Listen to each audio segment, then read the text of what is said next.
আসসালামু আলাইকুম। বল অধ্যায়ের লেকচার 3 তোমাদের সবাইকে স্বাগতম।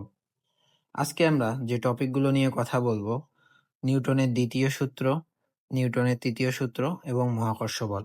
এই তিনটা সূত্র নিয়ে আজকে আমরা কথা বলবো। তো চলো শুরু করা যাক। নিউটনের দ্বিতীয় সূত্রে কি বলা হয়েছে ভাইয়া? নিউটনের দ্বিতীয় সূত্রে বলা হয়েছে বস্তুর ভরবেগ পরিবর্তনের হার তার উপর প্রযুক্ত বলের সমানুপাতিক। আচ্ছা ভাইয়া, বস্তুর ভরবেগ পরিবর্তনের হার বলতে তুমি কি বোঝো? যদি কোনো বস্তুর আদিবেগ ইউ হয়, যদি কোনো বস্তুর আদিবেগ কি হয় ভাইয়া বলো তো? আদিবেগ ইউ, শেষ বেগ যদি ভি হয়, শেষ বেগ ভি, এবং বস্তুটার ভর যদি এম হয়, বস্তুটির ভর এম হয়, তাহলে ভরবেগের পরিবর্তন সমান কি ভাইয়া? তাহলে তুমি ভরবেগের পরিবর্তন সমান m v minus m u, তাই না? এইটাই হচ্ছে কি ভরবেগের পরিবর্তন। তাহলে এইটা যদি ভরবেগের পরিবর্তন হয়, তোমাকে কি বলছে? ভরবেগের পরিবর্তনের হার, অর্থাৎ এই ভরবেগ প্রতি একক সময়ে কতটুকু পরিবর্তন হচ্ছে। প্রতি একক সময়ের জন্য যদি আমরা এখানে প্রতি একক সময় অর্থাৎ টি সময় যদি ধরি, তাহলে টি সময়ের জন্য এখানে কি পাবো? এমটাকে তুমি কমন নাও, তাহলে কি পাবা? ভি মাইনাস ইউ ভাই হচ্ছে কি টি।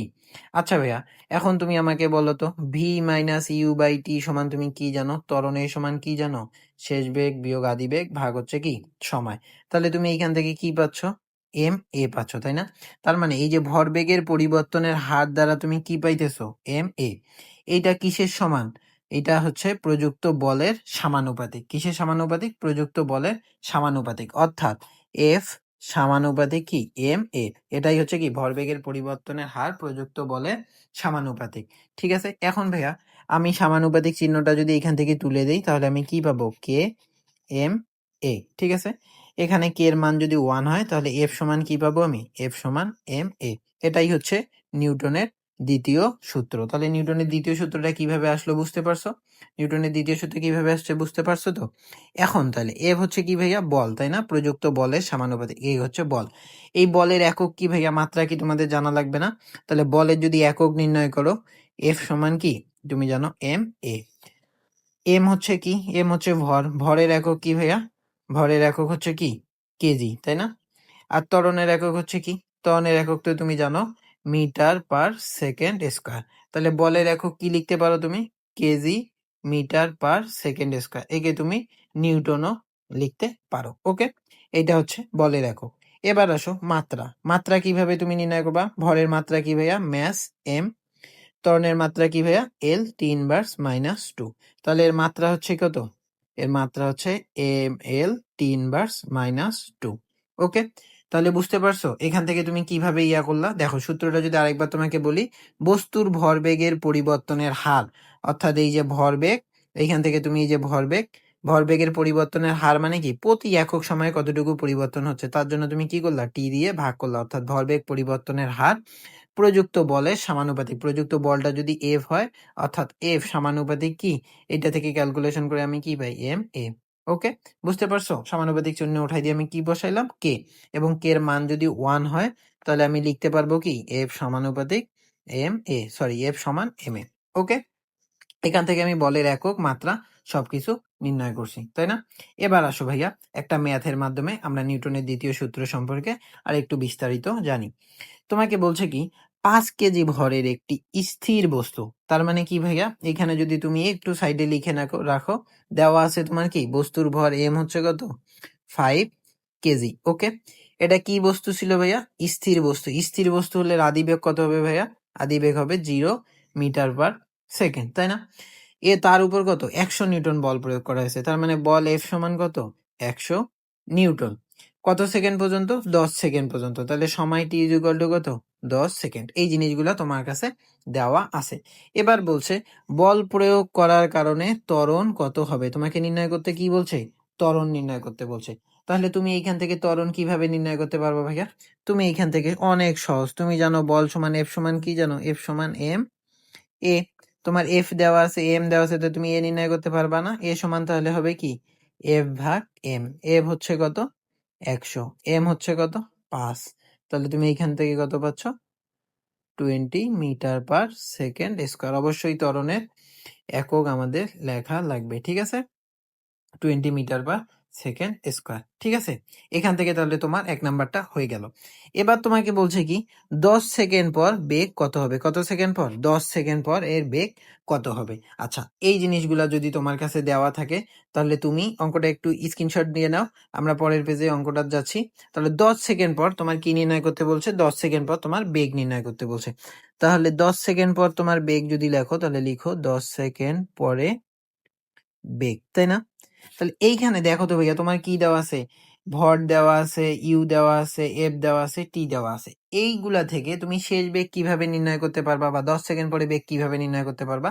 তুমি একটা সূত্র জানো, কি জানো? গতি অধ্যায় শিখছো, ভি ইজ ইকুয়াল টু কত, ইউ প্লাস এ টি, তাই না? এখান থেকে তুমি 10 সেকেন্ড পরের বেগ নির্ণয় করতে পারবা। ইউ এর মান কত, যেহেতু গাড়িটা স্থির অবস্থায় ছিল তাহলে 0। এর মান কত, এর মান তুমি কতে বার করছো কত, 20। টির মান হচ্ছে কত, 10 সেকেন্ড। তাহলে এইখান থেকে তুমি ভির মান কত পাচ্ছ ভাইয়া, ভির মান পাচ্ছ 200 মিটার পার সেকেন্ড। ওকে, বুঝতে পারছো? যদি তুমি এইটুকু বুঝে থাকো তাহলে এবার দেখো 3 নাম্বার প্রশ্নটা তোমাকে কি বলেছে। 3 নাম্বার প্রশ্নে বলছে 20 সেকেন্ড পরে বেগ কত হবে। এবার ভাইয়া তুমি একটু চিন্তা করো, তোমাকে বলছে কত সেকেন্ড, 20 সেকেন্ড পরে বেগ নির্ণয় করতে। কিন্তু ভাইয়া এই বস্তুটার উপর, এই 5 কেজি ভরের বস্তুটার উপর কত সেকেন্ড পর্যন্ত বল প্রয়োগ করা হয়েছে, 10 সেকেন্ড পর্যন্ত। অর্থাৎ এটা কি হয়েছে, তুমি এই যে বস্তুটা, এটা যদি সি নাম্বার দেই, এই বস্তুটার উপর 5 কেজি ওজনের এই বস্তুটার উপর 100 নিউটন বল প্রয়োগ করা হয়েছে কত সেকেন্ড ধরে, 10 সেকেন্ড ধরে, তাই না? 10 সেকেন্ড ধরে প্রয়োগ করা হয়েছে। এই যে 10 সেকেন্ড ধরে প্রয়োগ করা হইলো, তার কারণে বস্তুটা ধরে এইখানে আসলো। তারপর কি হয়েছে, আর তুমি নতুন করে বল প্রয়োগ করো নাই। যদি তুমি নতুন করে বল প্রয়োগ না করো তাহলে কি হবে ভাইয়া বলো তো? তাহলে বস্তুটা সমবেগে চলতে থাকবে। অর্থাৎ তুমি এই 10 সেকেন্ড অবস্থায় তুমি যে বেগে এনে ছেড়ে দিছো, 10 সেকেন্ড পরে তুমি বেগ কত আনছো, 200 মিটার পার সেকেন্ড। এই অবস্থায় তুমি যে ছেড়ে দিলা বল প্রয়োগ করা, তারপর থেকে বস্তুটা ওই 200 মিটার পার সেকেন্ড বেগেই চলতে থাকবে। তাহলে 20 সেকেন্ড পরে বস্তুটার কত বেগ হবে, এই যে 20 সেকেন্ড পর বেগ কত হবে, 20 সেকেন্ড পরও ভাইয়া ওই 200 মিটার পার সেকেন্ড থাকবে। কেন বলো তো? কারণ 10 সেকেন্ড পর্যন্ত আমি বল প্রয়োগ করছি, তারপরে আমি কোনো বল প্রয়োগ করিনি। তাহলে যদি আমি বল প্রয়োগ না করি তাহলে কি হবে না, বেগের কোনো পরিবর্তন হবে না। 10 সেকেন্ড পরে যে বেগ ছিল 20 সেকেন্ড পরেও একই বেগ থাকবে। এবার আসো ভাইয়া, এবার তোমাকে কি বলছে, 20 সেকেন্ড সময়ে কতটুকু দূরত্ব অতিক্রম করবে। কি বলছে, 20 সেকেন্ড সময়ে কতটুকু দূরত্ব অতিক্রম করবে। আচ্ছা দেখো, তুমি তুমি হচ্ছে কত নাম্বারে, তুমি বি নাম্বার প্রশ্নে অ্যান্সার করছো কি, বি নাম্বারে তুমি 10 সেকেন্ড পরে বেগ নির্ণয় করছো, তাই না? 10 সেকেন্ডে বেগ নির্ণয় করছো, তাই না? ওকে, যদি তুমি এটা কত নাম্বার, এটা হচ্ছে কত, ডি, তাই না? ডি। ওকে, তাহলে তোমাকে বলছে কি 20 সেকেন্ড পরে বেগ 20 সেকেন্ড পরে কতটুকু দূরত্ব অতিক্রম করবে। 10 সেকেন্ডে কতটুকু দূরত্ব অতিক্রম করে ভাইয়া, এটা একটু বলো তো, 10 সেকেন্ডে কতটুকু দূরত্ব অতিক্রম করে। এস ইজ ইকুয়াল টু কত, তুমি জানো ইউটি, এটা এস ওয়ান যদি দেই, u t plus half a t square. U হচ্ছে কত, স্থির বস্তু, তার মানে ইউটির মান কত, এখানে পুরাটাই 0, প্লাস হাফ এ হচ্ছে তুমি কত পাইছো, এ পাইছো 20, তাই না? প্রথম প্রশ্নে, অর্থাৎ এ নাম্বার প্রশ্নে তুমি 20 বাইর করছো, এ পাইছো 20।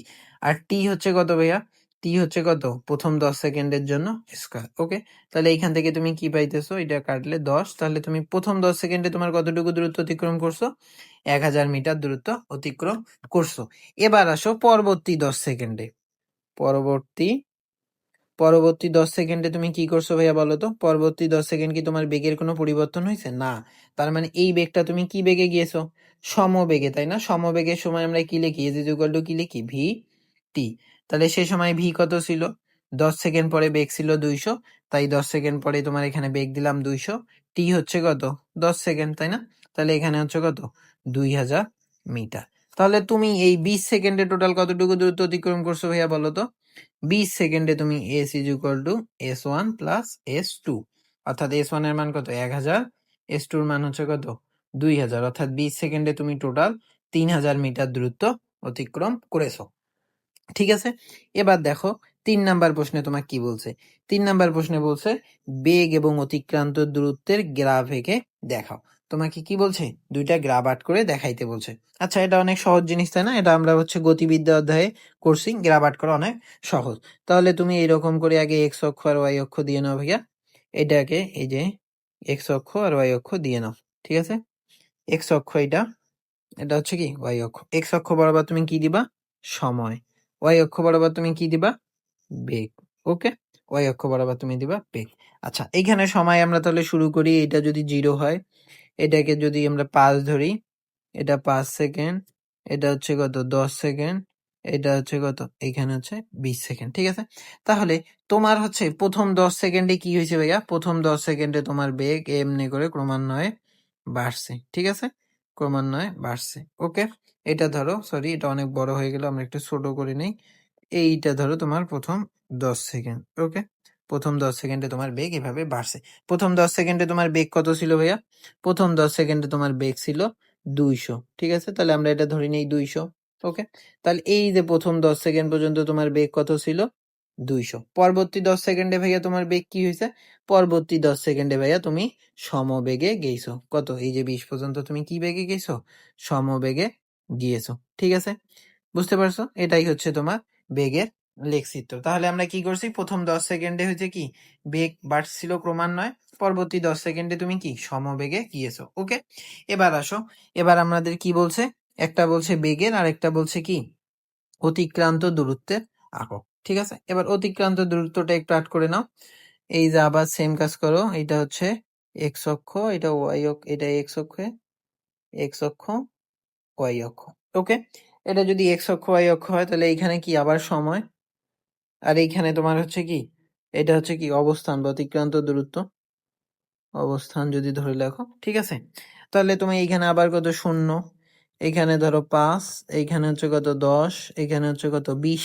ঠিক আছে, তাহলে তোমার প্রথম 10 সেকেন্ডে তুমি কতটুকু দূরত্ব গেছো? এটা থেকে যদি তুমি 1 কিলোমিটার ধরো, 1 কিলোমিটার, এটাকে ধরো যদি 2 কিলোমিটার, 2 কিলোমিটার, 1 কিলোমিটার সমান কত? 1000 মিটার, তাই না? প্রথম 10 সেকেন্ডে তুমি কত গেছো? 1000 কিলোমিটার গেছো। সেটা তোমার বেগ ক্রমান্বয়ে এমনি করে বাড়তেছিল, ফলে তুমি এইভাবে 1 কিলোমিটারে আসলা। সরি, এইভাবে তুমি 1 কিলোমিটারে আসলা। ওকে, এবার কি হয়েছে ভাইয়া? এবার হচ্ছে তারপরে তুমি কি সমবেগে পরবর্তী 10 সেকেন্ড গেছো, তাই না? এইভাবে ক্রমান্বয়ে তোমার প্রথম 10 সেকেন্ডের ক্ষেত্রে বেগ বাড়লো, প্রথম 10 সেকেন্ডের ক্ষেত্রে বেগ বাড়লো, ফলে তোমার অতিক্রান্ত দূরত্ব এইভাবে একটা ঢাল আকারে বাড়তে থাকবে। ঠিক আছে, ক্রমান্বয়ে পরবর্তী 10 সেকেন্ডে কি ভাইয়া? পরবর্তী 10 সেকেন্ড কিন্তু তুমি সমবেগে গেছো, ফলে পরবর্তীতে একইভাবে যেতে থাকবে, অর্থাৎ সোজা এইভাবে যাবে। কত দূরত্ব পর্যন্ত? 2 কিলোমিটার পর্যন্ত, তাই না? এই যে এই পর্যন্ত। ওকে, তাহলে প্রথম 10 সেকেন্ডে তোমার কতটুকু গেছো? প্রথম 10 সেকেন্ডে তুমি গেছো 1000 কিলোমিটার, সরি 1000 মিটার। দ্বিতীয় 10 সেকেন্ডে তুমি কত গেছো? 2 কিলোমিটার বা 2000 মিটার। ওকে, বুঝতে পারছো? এই পর্যন্ত যদি বুঝে থাকো ভাইয়া, এবার আসো আমরা পরবর্তীতে আরেকটা ম্যাথ করি। এখানে কি বলছে ভাইয়া? অঙ্কটা পড়ার সময় মনোযোগ দিয়ে দেখো। স্থির অবস্থা, স্থির অবস্থা মানে কি ভাইয়া? স্থির অবস্থা মানে তুমি আর কিছু না জানলেও এইটা জানো। স্থির অবস্থা মানে আদি বেগে বেগ কত ছিল? 0 মিটার পার সেকেন্ড, এইটুকু জানো। ঠিক আছে, শুরু করে 10 সেকেন্ডে একটা বস্তু 100 মিটার দূরত্ব অতিক্রম করে, তার মানে কত সময়? সময় হচ্ছে কত? 10 সেকেন্ড। অতিক্রান্ত দূরত্ব হচ্ছে কত? এস, এজ হচ্ছে কত? 100 মিটার। তোমাকে কি বলছে? অতিক্রম করতে 10 নিউটন বল দিতে হয়েছে। কত নিউটন বল দিছে ভাইয়া? এফ ইজ ইকুয়াল টু তাহলে কত? Sorry, F is equal to 20 newton, 20 newton বল প্রয়োগ করছে। এবার বলছে বস্তুটির ভর কত? তোমাকে কি নির্ণয় করতে বলছে? ভর নির্ণয় করতে বলছে, তাই না? তুমি ভর নির্ণয় করতে পারবা কখন ভাইয়া? তুমি ভর নির্ণয় করতে পারবা F is equal to M A, তাই না? এখান থেকে এম সমান কি লিখবা তুমি? F by A. এবার দেখো তো ভাইয়া, তোমার কাছে কি এ আছে? তোমার কাছে এ নাই, তার মানে তোমাকে কি করা লাগবে? এ নির্ণয় করা লাগবে। এখন এ নির্ণয় করবা কিভাবে? তোমার অনেক পরিচিত একটা সূত্র আছে, এস ইজ ইকুয়াল টু কি? UT plus half a t square, তাই না? এই সূত্র তো তুমি জানোই। তাহলে এখানে কত? ইউটি, ইউ যেহেতু 0, তাহলে এই টোটালটাই 0 প্লাস হাফ এ তুমি জানো না। ওকে, টির মান কত ভাইয়া? 10, তার উপর কত? স্কোয়ার। ওকে, আর এস এর মান কত ভাইয়া? তুমি কত মিটার দ্রুত গেছো? 100 মিটার। তাহলে এইখান থেকে তুমি কি পাচ্ছ? এখানে তুমি পাচ্ছ 50 এ ইজ ইকুয়াল টু কত? 100। অতএব এ সমান কত পাচ্ছ তুমি? 2 মিটার পার সেকেন্ড স্কোয়ার। এবার যদি তুমি এইখান থেকে 2 মিটার পার সেকেন্ড স্কোয়ার পাও, তাহলে তুমি এইখানে কি করো? এবার তুমি এই দুইটা এখানে বসাই দাও। এফ সমান কত পাইছো তুমি? এফ হচ্ছে কত? 20 নিউটন। এ হচ্ছে কত? 2। তাহলে তোমার হচ্ছে ভর হচ্ছে কত? 10 কেজি। ওকে, তাহলে ভর কত কেজি? 10 কেজি। বুঝতে পারছো? তাহলে তুমি কিভাবে করলা পরীক্ষায়? আবার তুমি এইভাবে এইটা আগে লিখিও না, আমি জাস্ট তোমাকে বোঝানোর জন্য এইটা করলাম, যে তোমার আগে লাগতেছে কোনটা? লাগতেছে এ। ঠিক আছে, তারপরে এই যে তুমি এইখান থেকে এ নির্ণয় করলা, তারপরে এইখানে সূত্রে বসাই দিলা। ওকে, আশা করি এই অঙ্কের মধ্যে তোমাদের হচ্ছে নিউটনের দ্বিতীয় সূত্রের সম্পর্কে টুকটাক ধারণা হয়েছে। পরবর্তীতে আমরা যখন তোমাদের ম্যাথ সলভ করাবো তখন হচ্ছে আমরা বিভিন্ন ধরনের অনেক টাইপের ম্যাথ আনার চেষ্টা করব, চিন্তা করিও না। আচ্ছা, এবার আসো পরবর্তী জিনিসে যাই। নিউটনের গতির তৃতীয় সূত্র। নিউটনের গতির তৃতীয় সূত্র কি ভাইয়া? অনেক সহজ একটা সূত্র, এটা তোমরা ছোটবেলা থেকেই জানো। কি সূত্র? প্রত্যেক ক্রিয়া সমান এবং বিপরীত প্রতিক্রিয়া রয়েছে, তাই না? এটা তোমরা সবাই জানো। তোমরা তোমাদের বন্ধুদের কি করো, মাঝে মাঝে চট দিয়ে বলো যে প্রত্যেক ক্রিয়া সমান ও বিপরীত প্রতিক্রিয়া রয়েছে, তাই না? তো এই যে তোমার হচ্ছে এই সূত্রটা তোমরা সবাই জানো। তো প্রত্যেক ক্রিয়া সমান ও বিপরীত প্রতিক্রিয়া রয়েছে, এটা যদি আমি তোমাকে গাণিতিক ভাবে বোঝাতে যাই ভাইয়া, ধরো তুমি এ একটা বস্তু, এ বস্তুর উপর তুমি কি করলা, এ বস্তু বি বস্তুর উপর যদি লিখি, এ বস্তু বি বস্তুর ওপর এফ এ বি পরিমাণ বল প্রয়োগ করে, পরিমাণ বল প্রয়োগ করলে বি বস্তুটি এ বস্তুর উপর এফ বি এ পরিমাণ বল প্রয়োগ করবে, ঠিক আছে? তাহলে এইটা দ্বারা কি, যদি এ একটা বস্তু বি বস্তুর উপর এফ এ বি পরিমাণ বল প্রয়োগ করে, তাহলে বি বস্তুটা এ বস্তুর উপর কি এফ বি এ পরিমাণ বল প্রয়োগ করবে, ঠিক আছে? এই ক্রিয়া প্রতিক্রিয়া কি সমান, অর্থাৎ এফ ইজ ইকুয়াল টু কি A B into F is equal to B A. ঠিক আছে ভাইয়া, এই পর্যন্ত বুঝছো? কিন্তু কথা হচ্ছে ভাইয়া, এইখানে কি হবে বলো তো, এখানে একটা মাইনাস চিহ্ন হবে। এই মাইনাস চিহ্ন আবার কি? এই মাইনাস চিহ্ন দ্বারা কি বোঝায়? এই মাইনাস চিহ্ন দ্বারা মূলত বোঝায় যে তোমার বস্তুটার মান একই হলো, দিক হচ্ছে কি সম্পূর্ণ ভিন্ন, দিক হচ্ছে কি সম্পূর্ণ ভিন্ন, দিক হচ্ছে কি, দিক হচ্ছে ভিন্ন, অর্থাৎ এদের মান সমান কিন্তু দিক হচ্ছে কি বিপরীত দিকে। একটা যদি এই দিকে কাজ করে আর একটা বল কোন দিকে কাজ করবে, এই দিকে কাজ করবে, ঠিক আছে? এখন নিউটনের তৃতীয় সূত্র ভাইয়া আমাদের বাস্তব জীবনে মোটামুটি অনেক ক্ষেত্রেই লাগে, তাই না? যেমন তুমি হাঁটাচলা করো, তুমি হাঁটাচলা করার সময় কি করো ভাইয়া? তুমি ধরো যদি আমি তোমাকে বলি, তুমি হাঁটার সময় কি করো? তুমি হাঁটার সময় মাটিতে কি করো, বল প্রয়োগ করো, ঠিক আছে? মাটিতে বল প্রয়োগ করো, মাটি তখন তোমার উপর কি করে, একটা প্রতিক্রিয়া বল দেয়, তোমার পায়ের পিছনের অংশ দিয়ে তুমি মাটিতে বল প্রয়োগ করো, ফলে মাটিও তোমার কে একটা বল প্রয়োগ করে। এই প্রতিক্রিয়া বলের কারণেই মূলত কি আমরা হাঁটতে পারি। যেমন তুমি হচ্ছে বালুতে কখনো হাঁটার চেষ্টা করছো ভাইয়া? বালুতে যখন তুমি হাঁটবা তখন তুমি দেখবা, তুমি বালুর উপর যখন বল প্রয়োগ করো বালুটা সরে যায়, তাই না?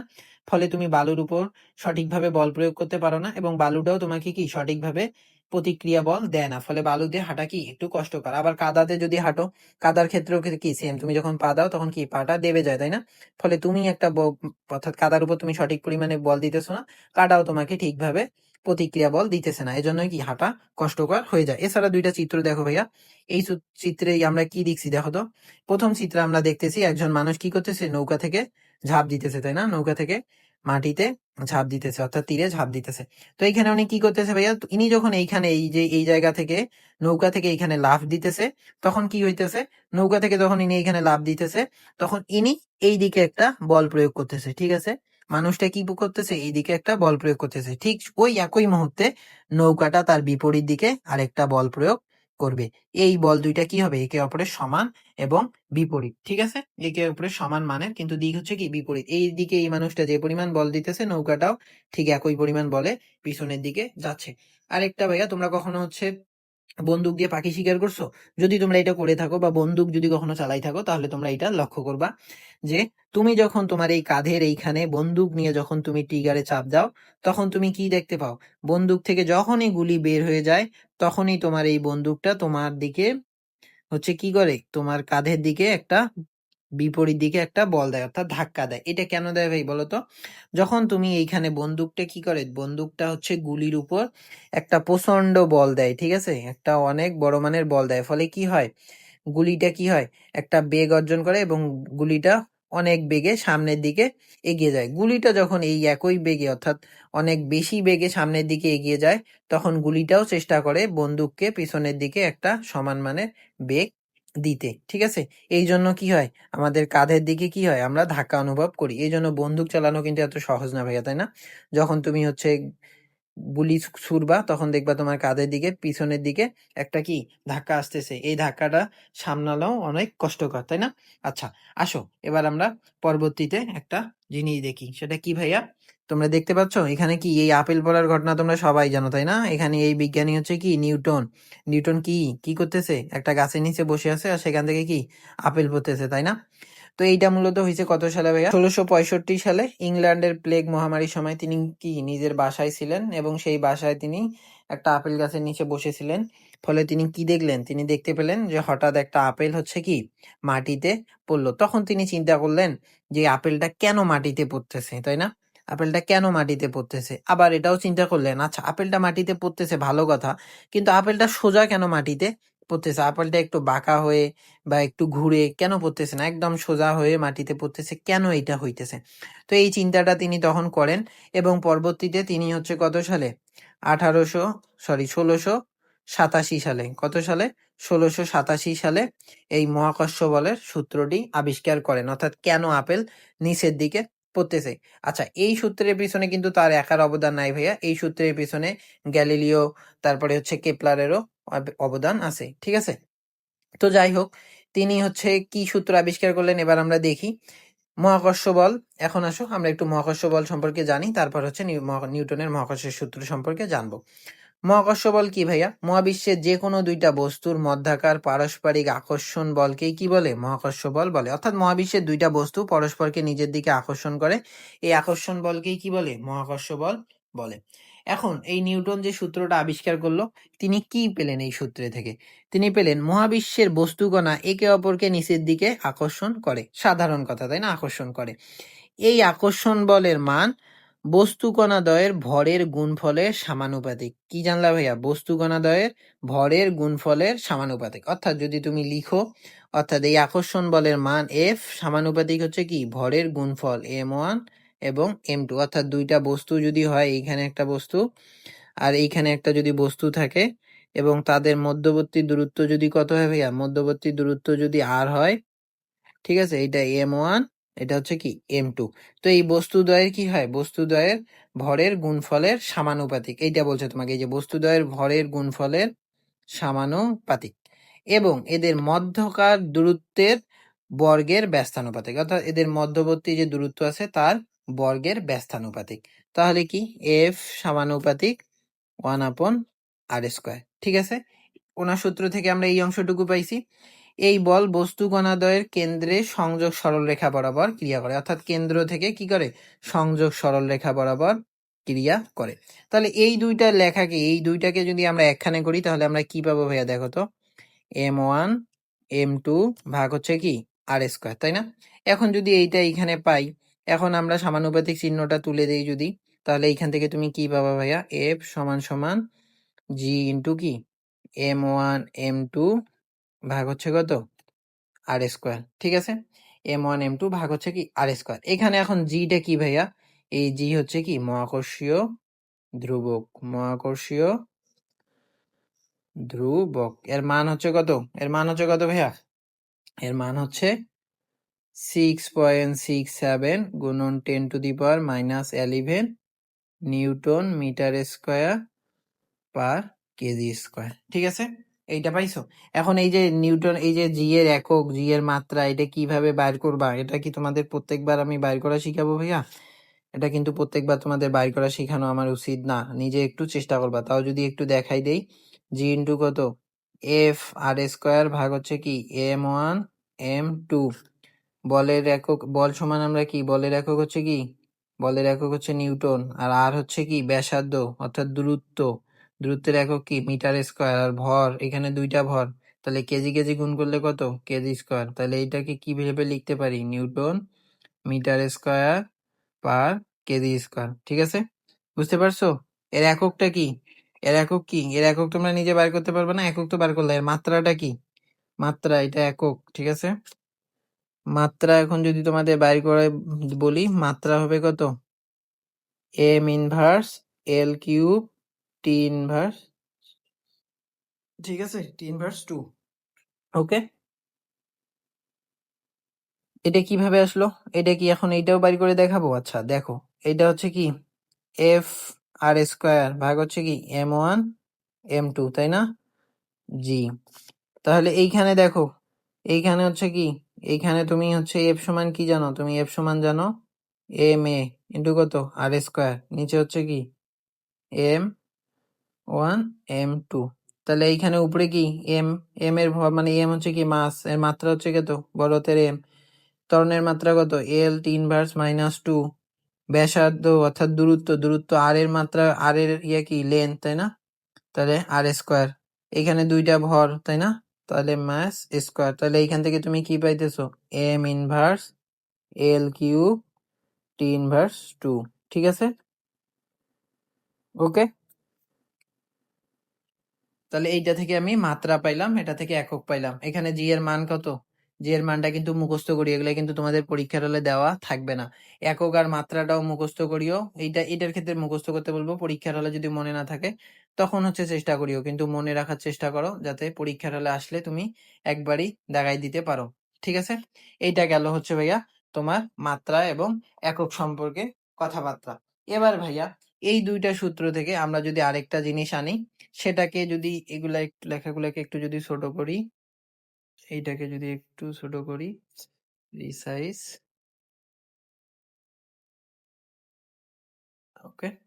এবার আমরা যে সূত্রটা পাইলাম সেটা আমরা কি পাইছি ভাইয়া? এফ ইজ ইকুয়াল টু কি পাইছি জানি? এফ ইজ ইকুয়াল টু আমরা পাইছি জি ইন্টু কত m1 m2 ভাগ হচ্ছে কত আর স্কোয়ার, তাই না? এই দুইটার মধ্যে ভাইয়া, এই দুইটার ক্ষেত্রে এই m1 m2 যদি একটা ভাইয়া চিন্তা করে, একটা হচ্ছে পৃথিবীর ভর, একটা হচ্ছে কি পৃথিবীর ভর। এটা যদি পৃথিবী হয়, এই এম হচ্ছে কি পৃথিবীর ভর। পৃথিবীর ভর কোথায়? কেন্দ্রে পুঞ্জীভূত থাকে, ঠিক আছে? আর পৃথিবীর পৃষ্ঠে যদি আমরা একটা বস্তু ধরি যার ভর হচ্ছে ছোট হাতের এম, তাহলে এই ভরটা কি করবে? পৃথিবীর কেন্দ্রের দিকে অর্থাৎ নিচের দিকে কাজ করবে, তাই না? এই সূত্রটাকে তখন আমরা কি লিখতে পারি? এফ ইজ ইকুয়াল টু জি অর্থাৎ পৃথিবীর ভর ইন্টু পৃথিবীর পৃষ্ঠে কোনো বস্তুর ভর ভাগ হচ্ছে কি, আর তখন পৃথিবীর ব্যাসার্ধ কত? আর এখানে আমরা কি লিখবো? আর স্কোয়ার। ঠিক আছে, পৃথিবীর ব্যাসার্ধ আর কত?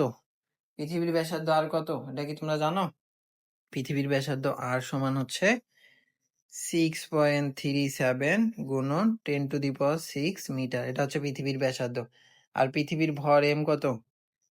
5.983 গুণন 10⁻24 কেজি। এগুলা কিন্তু মনে রাখবা ভাইয়া, এগুলা হচ্ছে তোমাদের পরীক্ষায় আসবে এমসিকিউতে, ঠিক আছে? বা ম্যাথেও আসতে পারে, তখন তোমাদের নিজে কিন্তু এগুলা মনে করে করা লাগবে, প্রশ্নে দেওয়া নাও থাকতে পারে, ঠিক আছে? এমসিকিউ এর জন্য তো লাগবেই।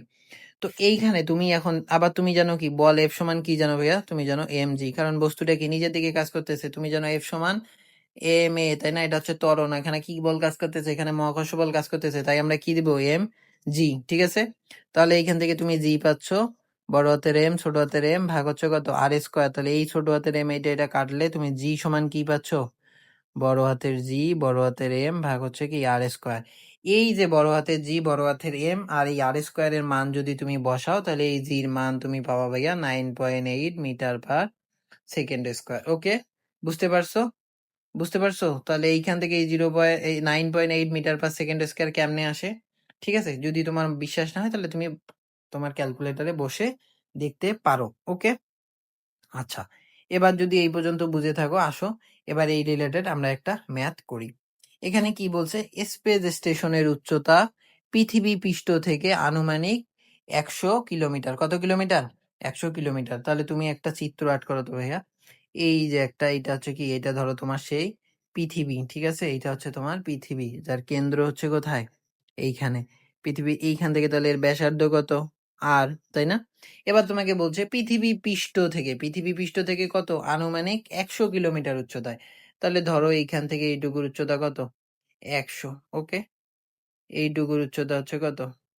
100 কিলোমিটার। ঠিক আছে, এবার বলছে তাহলে সেখানে জি এর মান কত? তোমাকে নির্ণয় করতে বলছে কি সেখানে জি এর মান কত।